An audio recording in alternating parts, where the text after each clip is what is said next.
Hej, velkommen til Lykketræf. I dag vi skal fortsætte med vores juleølserie med Midtfyns Bryghus. God jul. Den her det er en Belgierne Golden Ale, og det ser meget interessant ud.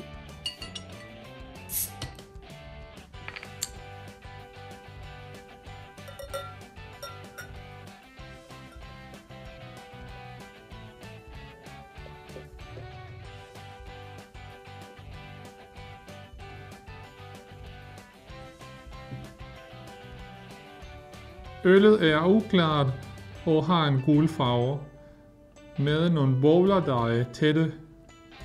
Duften er en blanding af malt og frugt. Den belgiske gær giver den karakteristisk frugtduft.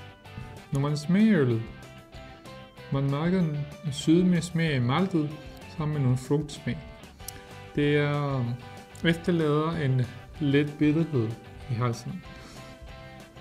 Men jeg kan ikke mærke nogle koriander eller nellike. På ingredienslisten står, der bliver brugt appelsin, men jeg kan ikke mærke smag. Denne øl virker til en velbalanceret øl, som man kan nyde med mad. Det er faktisk en rigtig god tilbehør til måltiden. Jeg håber du kan lide videoen. Husk like og subscribe. Og næste øl jeg skal smage, det er Midtfyns Bryghus julestout.